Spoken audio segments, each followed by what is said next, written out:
Here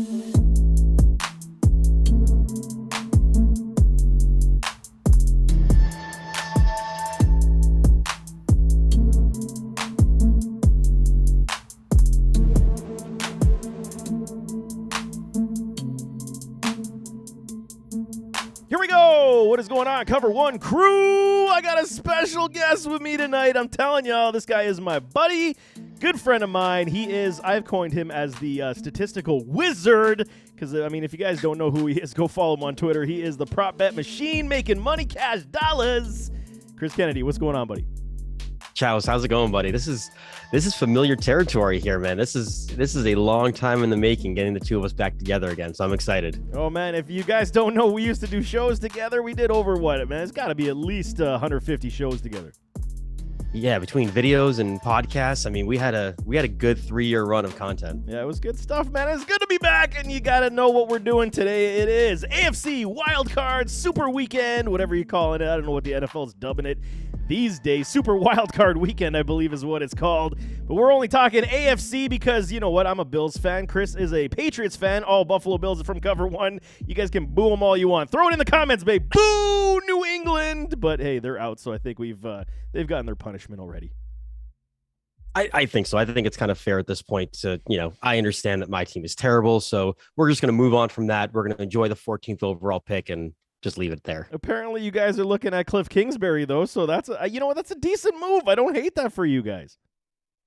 No, I don't hate it at all. I think it's certainly going to help the offense. And I mean, let's be honest, anything over Matt Patricia is an upgrade.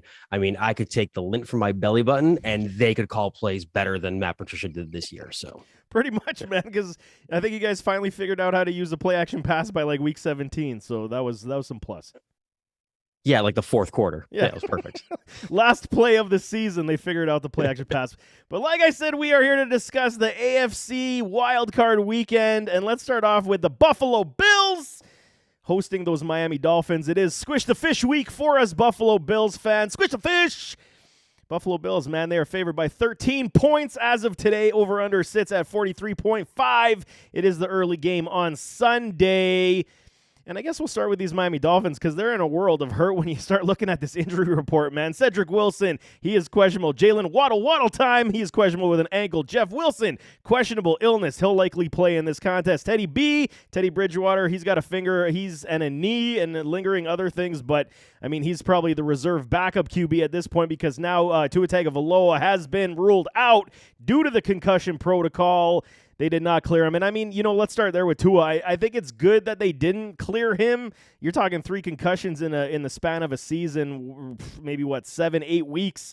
It's not good news, man, for his career over the long haul. No, I mean, that's 3 concussions that we know about. So, I mean, the hits that this guy has been taking all season long, I mean, granted, I mean, I do hope that he's able to stay healthy, have a great career because he has the weapons around him. He's shown that he can progress and be an NFL quarterback. So, I do hope that everything goes well for him in the future, but smart move for him to just be ruled out, sit out the rest of the season, come back healthy next year and, enjoy another second place finish in the AFC East. You see what he did there, guys? He said rest up for next year. So he's already coining the Bills to win, and I can't hate that because Skylar, whatever, what's his last name? Skylar Thompson, right? Thompson, yeah. Yep. So, I mean, he's going to be the starting quarterback. It's going to be tough sledding for these Dolphins at this point. Bills are starting to get a little bit healthier. Bradford is coming back. Micah Hyde is practicing. So, I mean, everything is coming to pass for the Buffalo Bills defense. Still missing Von Miller, but you're not going to need him likely in this contest. And, I mean, can we say that Jalen Waddle likely will play in this game? You got to think he's going to suit up in this one. I would think so. I mean, even if he's not 100%, he's definitely going to suit up. I mean, the last time that these two teams played, was it week 2 or week 3? I mean, we saw Josh Allen throw for career highs in completions and passing attempts, threw for 400 yards for just the 3rd time in his career. One thing I love was that both of those games this season, I believe, were decided by a total of 5 points. So close games overall. But with Waddle and Hill, it's going to certainly be tough for the Bills secondary, but where they do have one of the more talented secondaries as a whole in the entire league, if anyone can kind of obviously not stop those two players, but if they can limit them a little bit and not let them completely go off, it's the Bills secondary that's going to do it. I agree, and it's going to be very difficult for them unless it's a timing kind of scheme that the Coach McDaniel's going to put together. Quick outs, quick dump off, screen passes, that type of thing. I think will.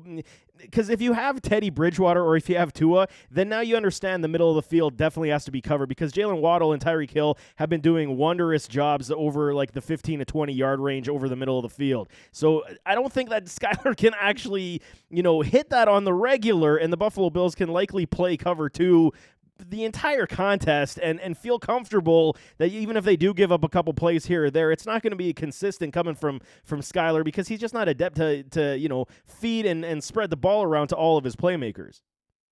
Yeah, and also another thing that's going to be kind of detrimental to Thompson is going to be the fact that a lot of younger quarterbacks, they like to rely on the tight end. It's kind of their safety blanket. Tough to do that against the Buffalo Bills because the Bills haven't allowed a touchdown to a tight end a single game this year so far. So if they decide to try to check it down to Mike Gesicki, it's going to be slim pickings because the Bills linebacking core knows how to guard the tight end position. Matt Milano has been a freak this year. I don't know. He's constantly, he got passed up on the Pro Bowl. He got passed up on AP All Pro. I don't like it. I don't like it one bit, but hey, more injury troubles for these Miami Dolphins. Raheem Mostert likely out of this contest. He broke his finger. We'll see if he does suit up. We got a ton of injuries on the offensive line.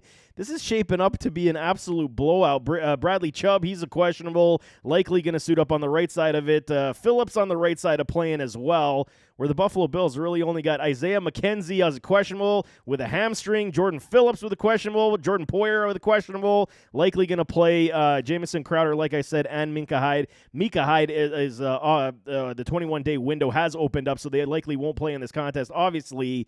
But the Bills are relatively healthy compared to the Miami Dolphins. And this 13 points now that Tua is out, you got to think it's a tough spread. It's a high spread, but it's in Buffalo. First game, like you said, weather was like they were playing on the damn sun, and then they come to Buffalo and it was freezing cold. So you've had weather implications. I think it's going to be decent weather on Sunday. So 13 points does not seem like a stretch to me because this feels like it could be a blowout very quickly.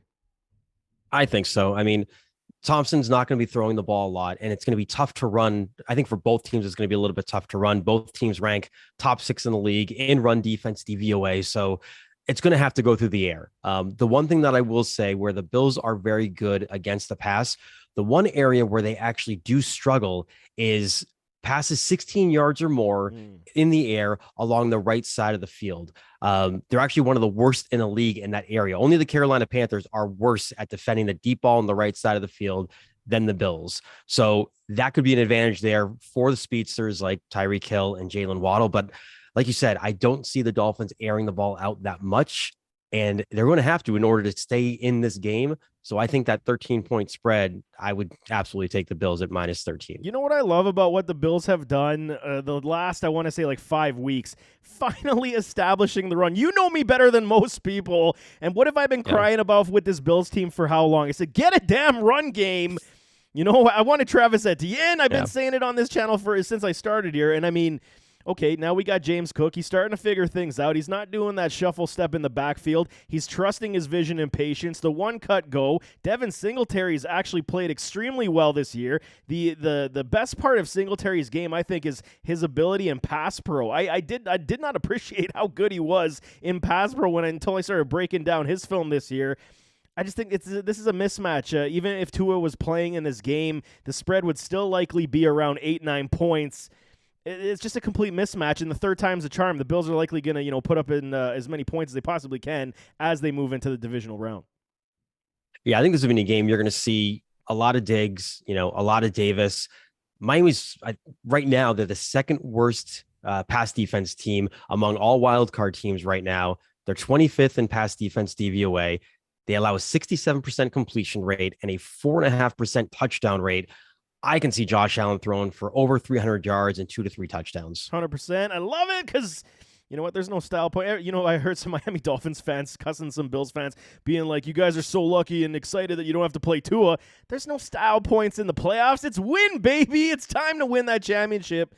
and it starts in Buffalo versus the Miami Dolphins. But what do you say we move on to the Baltimore Ravens taking on the Cincinnati Bengals? This is a big contest. Unfortunately for Baltimore, Lamar Jackson is not going to suit up in this contest. Already likely going to be ruled out. Hasn't been official yet, but there is something gravely wrong with his knee, more than they're letting on. He hasn't played in 6 weeks if he misses this contest. I mean, how concerned are you about Lamar's future, period? I think so. I mean, because the last couple of seasons, the injuries have really started to pile up. He's progressed as an NFL quarterback. He's shown that he can be more accurate. He's throwing the ball a lot more. But of course, because he's a mobile quarterback, he's someone that relies on his legs. The injuries are going to keep piling up. So it's a little bit worrisome for the future, especially when you have guys like Tyler Huntley as the backup who just haven't shown that they can really do it. And Huntley is also banged up this week. So that's another concern for them as well, because right now, Lamar with a knee issue, Huntley has a shoulder injury. He was limited participant in practice on Wednesday. So now you're looking at Anthony Brown, who was in week 18, potentially could be the starter for this playoff game. Ouch, man. I mean, I liked him when he played for the Ducks, but this is a different ball game, and yeah, it just doesn't look good, man. Huntley with the injury. Marlon Humphrey, he's a questionable as well. Gus Edwards, questionable concussion. Like I said, Lamar Jackson with the knee. So, I mean, it is not good news. No bueno. 9 points right now. Vegas is favoring the Cincinnati Bengals with over-under 40.5. 9 points doesn't seem like a stretch to me without Lamar Jackson, obviously. But how are we feeling about the Cincinnati Bengals team? They're relatively healthy. T. Higgins questionable, but he's going to play. Kappa's out with an injury. But, I mean, I want to go to the point of saying before the Buffalo Bills-Cincinnati Bengals game got canceled, we saw how quick Cincinnati started out the gates. They scored a touchdown very fast on the Bills. And if everything does come to pass where the Bengals win, Bills win, and then whoever wins out of the Jacksonville game, this is going to shape up to be Bills and Bengals in the divisional round. I think that the Bengals right now, they are extremely hot. They turned the season around very well. They're playing on the hot note. Joe Burrow is absolutely on fire. They're a very difficult team for me to think that, you know, they can't beat anybody, especially with the fact that Joey B has Patrick Mahomes' number like in the last year 3 times. Yeah, I think one of the things to look at is going to be the Bengals offensive line against the Baltimore defensive line, that front 7, and getting pressure, because even though Baltimore they're not great at getting pressure on the quarterback. They only get pressure on the quarterback about 16% of the snaps, which is bottom 5, bottom 6 in the entire league. But they're super efficient when they do get that pressure because they're able to generate almost 3 sacks per game, which is the 5th highest rate in the NFL. With Cincinnati, I mean, they allow almost 3 sacks a game. So I think it's going to be keeping Joe Burrow upright, making sure that he's not getting too much pressure, allowing him time to get the ball downfield to Jamar Chase, T. Higgins, who's battling an illness right now, Tyler Boyd. That's going to be the biggest thing. And it's kind of been that way all season. You know, if the offensive line can win for Burrow, they're going to succeed. And that's it. And that was the biggest issue early on. And, I mean, I've seen lots of analysts talk about, we knew as well that, you know, in offensive line, like any other position on the team, you got to build your chemistry. They signed a bunch of free agents off the open market to help this, offensive line produce better, keep Joe Burrow upright, not take as many sacks. And, I mean, it took them some time. Now they seemingly figured it out. Except the only problem that I see is, what the hell's up with Joe Mixon, man? He's so inconsistent this year. Outside of the 5 touchdown performance he put up, it was not necessarily a great year. He still dealt with injuries like he typically does. Do we see them go back to Joe Mixon in this contest a little bit, kind of keep it a little ground and pound, and then work off the play-action pass, especially if it is Huntley or Anthony Brown instead of Lamar? I think you certainly could. The one thing that I will say is that with Baltimore and their secondary, this is a secondary that the Bengals will be able to exploit. They've been playing rookie Kyle Hamilton as like that nickel corner kind of in the slot about 55% of the time. And the poor guy, as much as I love him, I know you love him, I love him he's too. been getting absolutely torched. He's allowed an 83% catch rate on the season when he's guarding receivers in the slot. So if I'm Cincinnati, I'm putting Higgins and Chase in the slot more than they normally do, try to create a little bit of a mismatch so they see less of Peters and maybe Humphrey on the outside. And that's a great point, because what if even Tyler Boyd continues to occupy his slot position? He could have the field day, because, and I agree with you, and this was my biggest problem, is that going back to the offseason when we scouted, me and Chris scouted a ton of players. If you guys don't know, we are in the booth constantly, but nevertheless, we scouted Kyle Hamilton, and we were big fans of his game. And one of the things that we discussed about that is the fear that, a team in the NFL would try to use them kind of like Isaiah Simmons in Arizona, where they're kind of doing the hybrid, the safety linebacker type of play. You got to keep Hamilton as a safety. There's no kidding about that. This is where he can cover the field so well and so quick. There's no reason to pigeonhole him in that nickel spot or the linebacker spot at all, and I think it's a detriment to his game. I completely agree. The stats also prove it, like you're saying, that he's getting cooked on the regular playing the nickel. Yeah, and then when you look at, the Baltimore offensive side of the ball, Mark Andrews, their main offensive weapon. I mean, a top 3, top 5 tight end in the league when Lamar Jackson is at quarterback. For a little stat here, from 2019 to 2021, Andrews and Jackson didn't play together for 5 games. But it didn't matter who the quarterback was. Andrews was still averaging a 40% increase in just about every single receiving category. In the 4 games that Jackson has missed this year, Andrews is actually decreased by almost 50% in almost every receiving category. So it really shows that he needs that quarterback this year. It hasn't been with Huntley as much. Obviously, it hasn't been with Brown, even though Andrews didn't play last week. But if the Ravens are going to do anything on offense, it has to go through Mark Andrews. J.K. Dobbins to an extent there, especially with Gus Edwards maybe potentially out with that concussion. They've got to rely on Mark Andrews, because without him, this game is going to get ugly very quickly. And it's a great point. And I mean, as much as everyone wants to go on Lamar's back and say he's not a true quarterback, I'm actually coming to his defense more and more as we got into this season, because when you see what they tried to do this year with Bateman, they had Duvernay, and they were hoping that Bateman was going to be the guy to be the wide receiver one. You have not given ample ammo for Lamar Jackson throughout his career to say, we can develop you into that pure passing quarterback. Even though he started out the season pretty well, his passing aptitude has definitely increased over his career. This is a big problem in Baltimore is future, as we're kind of sidestepping from this game. I kind of think this is a no contest is kind of where I'm going. That's why I'm talking about Lamar Jackson. I think Cincinnati is just going to roll, especially even if it is Huntley, if it is Brown. The defense is only going to be able to keep up with this offense for so long unless they get mammoth pressure like you're saying. I just don't see it. I think the offensive line has done more than enough to get together and make the plays they require. 9 points to me, again, like this seems like an easy spread for me at 40.5 over under, Chris. Yeah, I like the line a lot. As far as the game total goes, at 40 and a half right now, both of these teams are very, very slow-paced teams. These aren't teams that like to run a lot of plays throughout a game. They really do like to take their time. So scoring could be at a minimum just because of the amount of clock that they're going to be eating. But that 8.5, 9 mark there for Cincinnati, I'll take that all day. Me too. Yeah. Vegas is baiting us, and I don't like it, because that's when they start taking your money. Crazy stuff starts happening, and you start to get, freaking spreads killed late. But nevertheless, game on this game's actually on Saturday. We probably should have started with this one, but I'm a Bills fan, so suck it, because I'm starting with the Bills every time I can. But the LA Chargers taking on the Jacksonville Jaguars, Duval. And the Chargers are favored by 2.5 points. As we sit today, over-under is pretty big, man, 47.5. They're expecting fireworks in this contest, and I can't fault Vegas for saying it. Trevor Lawrence, Mr. Sunshine, locks in the wind. He is actually showing, Chris, what we thought he finally could be, or what we thought he could be. He's finally showing it, I should say.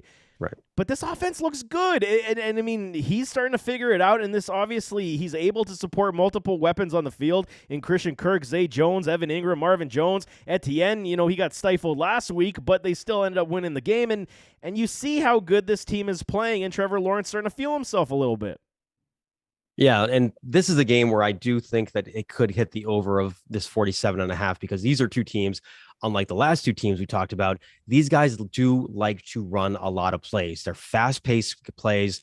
They love to keep the ball going. So I do think this is a game that could be a little bit more higher scoring than people might think. But like you said earlier, Trevor Lawrence, something clicked, and it wasn't as if the offensive weapons got all that much better. He did get ETN back. But for the most part, I think it was just Lawrence needing the right coaching staff, getting rid of Urban Meyer, who was so toxic in that locker room with that team. Lawrence is now starting to show why he was the number one overall pick and starting to show that quote unquote generational talent that everyone was talking about leading up to the draft. Unbelievable turnaround under Coach Peterson. I mean, right now he can be my pick for Coach of the Year. I mean, basically dump fire with Urban Meyer to getting yourself in the playoffs at the last week of the season with basically, we got to say it basically is Trevor Lawrence's rookie year. It's Etienne's rookie year because he was out all last year with the foot injury. Now, I mean, okay, Trevor Lawrence got the first year of experience, but now like you said, under great coaching, they figured things out, and I really do like how this Jacksonville Jaguars team plays. This is a home game for the Jags. LA Chargers, on the other hand, have not been, overly spectacular this entire season. Some contests we have seen, genius from Justin Herbert, but in others, like the one, I can't remember what team they played, he had like 0 yards in that first half. Like they just couldn't get anything going. I exaggerate, but it was a porous performance until like the final drive where he was able to find Mike Williams. But then you got Mike Williams injured as well. So there's so many dynamics with this Chargers team. Is Mike Williams going to play? Is the Jaguars defense stout enough to stop Austin Eckler and company? I think that they will be able to compete in this game. I think so, because when you look at the actual spread, it's 2.5 points, and you think to yourself, well, that's a lot closer than it probably should be. But no, this Jaguars team is legit. They went on an absolute run, winning 6 or 7 of their last 8 games or so to finish out the season. The team looks so much better. Now you have Mike Williams of the Chargers, who shouldn't have been playing in that game along with any of their starters to begin with. Agreed. He leaves the game with back spasms, had to get carted off. So who knows what's going to happen with him? He hasn't been practicing. So it's going to kind of rely then on Keenan Allen, Josh Palmer, Eckler. But again, Justin Herbert's going to have to show consistency and not just this hot and cold kind of a guy that we've seen throughout the season. And we even saw it times last year as well. I'm confused with Justin Herbert right now because we thought that the ascension was going to happen this year. I mean, he's played very well throughout his short NFL tenure, but this year was definitely a step in the wrong direction, in my opinion, and I got to really put a lot of blame on the offensive coordinator, Lombardi. I think that they truly need somebody that can uplift this offense, something like how Brian Dable did to, even Danny Penny's Daniel Jones. I mean, okay, was it a great year for Daniel Jones? No, he ran for almost 800 yards. They worked to the strength. Right. Work to Herbert's strength, Lombardi. I don't understand what they're doing. Keenan Allen, Mike Williams saw the stat. It was like the 4 times they played this season together on the field, they are 4-0. So this tells you if that Mike Williams is not in this contest, it is a big loss. Even though I am a big fan of Palmer, I think that Josh Palmer, I think that, he's a very reliable wide receiver too, but Mike Williams is that difference maker on this field, and he will desperately be missed if he does not suit up in this contest. And I think even if he's just out there as a decoy, get him on the field, take some of the pressure off of Keenan Allen so he's not seeing double teams, because the Jaguars are one of the bottom 3 worst teams in the league against the pass. Since Keenan Allen came back in week 11 after having the early season injuries, he's been top 2 or top 3 in the NFL in receptions, targets, yards, touchdowns, and he's going to be going up against Trey Herndon for most of the time, who's giving up 11 yards per target and a catch rate of 71%. So Keenan Allen is going to be, that offense has kind of got to go through him, because we know that Austin Eckler isn't going to get a lot of touches on the ground. Most of his work is going to be as a receiver, because let's be honest, Austin Eckler, I think he's had 2 games all season with over 100 yards rushing and 3 or 4 with over 60. So Eckler is going to get you like 30 rushing yards and then like 8 catches for 75 yards. And the way that the Jags defensive line has, played this season, it's going to be hard for them to run. So I agree with you. I think they're going to use Eckler a lot in the pass game. It's going to be interesting.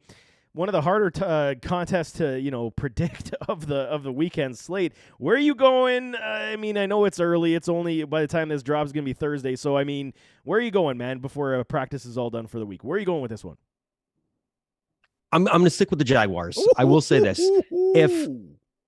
if Jacksonville is going to really make this a contest, they need to do exactly what they did in week 3 when they absolutely throttled the Chargers 38-10. Jaguars ran for 151 yards. Right now, the Chargers are the second worst team in the league against the run behind the Houston Texans. I mean, let ETN just carry that load for you. Lawrence, do what you need to do. But I think that this game needs to be handled on the ground with ETN. Let him control it. You guys control the pace of the game. Don't let the Chargers get out to a hot start because it's going to be tough to come back from that. I love it. And if Etienne, I know everyone's cussing me down for how I pronounce Etienne. It's ETN. I say Etienne. Same difference. Like, give me a break. But anyway, if they can get that play action pass, if ETN can actually run the ball extremely well, the Chargers defense has been suspect for majority of the season. Yes, they did, shore up their inadequacy on the back end as the year has gone on. Derwin James has stepped up and played very well. As long as he's not knocking people out and getting ejected, I mean, Derwin James still one of the best safeties in the league. But if Etienne does start to run and run very well, like we saw against the Houston Texans in that contest, this could open up so many opportunities for the play action pass for Christian Kirk. Evan Ingram, our boy Evan Ingram's finally fixed his dropping problem, and he looks like the player we all wanted him to be, Chris. I'm so excited. This isn't even my favorite team, for God's sakes. I know, and Ingram finally being that guy that we saw, early in his career with the New York Giants, especially that rookie season that he had. But speaking of tight ends, don't count out Gerald Everett because so far on this season, the Jaguars are one of the worst teams guarding tight ends, give up about 61 yards per game to tight ends. And Everett is actually 4th amongst all tight ends in red zone targets with 15. So don't be surprised to see Everett leave this game without a touchdown. I can't blame it because I think it's going to happen as well. It's a very interesting contest. And I mean, 2.5 points is not a great deal. You think it's going to be close. You think it's going to be very much high scoring. I'm going to lean Chargers here. And the reason I'm going to do that is because you got to crawl before you walk. And the Jaguars really need to understand how and learn how to win football games in crunch time. Is that kind of a hypocritical statement because the Chargers haven't necessarily won and they need to learn how to win also? I get it. I'm just going to go with a little bit more experience at the quarterback position, more veteran leadership on the Chargers team right now. So I'm going to say that outside of, the coach doing some crazy, 4th down gambles and not calling his timeouts properly, I think the Chargers should be able to win this game in Jacksonville, but it's going to be very interesting, very close. Yeah, I think the Jaguars are there. They're super close to being, or at least getting to where they want to be. But I do think they're just a little bit too young of a team right now, a little bit more experience. Come back next year. This is a team that could probably beat the Chargers next year with more experience. I agree. And you stock the cupboards a little bit more, free agency, better draft. And I mean, this team's on the rise. Jacksonville, you guys got to be, all the fans, you got to be smiling because good things are definitely coming. But Calvin Ridley will be back for him next year, hopefully too. So, oh my God! And Calvin Ridley, Christian Kirk, and Evan Ingram. My pants are just wet for fantasy football. I'm telling y'all, man, I can't wait to get that started. But hey, man, that's the AFC WildCard Super Weekend. I keep screwing that name up. But Chris, it's always a pleasure. All y'all, go follow Chris on Twitter at Vineyard Remedy. He is part of the Dr. Roto clan. They do wonderful work over there as well. This guy is my bud. He is a good buddy of mine. He is legit. I'm telling y'all, go and give him a follow. He's good stuff. But Chris, thank you so much for joining me today. And I mean, maybe we'll do it again for the divisional round. What do you say? Let's do it again. I mean, hey, if it ain't broke, don't fix it. Don't fix it because Chris and Chris back in the mix. You got to love it. But nevertheless, as always, don't forget to hit that like button, hit that subscribe button, jump in those comments, give us your score predictions. Leave the comments, whatever you want to talk about. Bills fans, Chargers fans, Jaguar fans, whatever fans. Throw them in the comments. I'll answer you back. But we'll see you next time. I am out.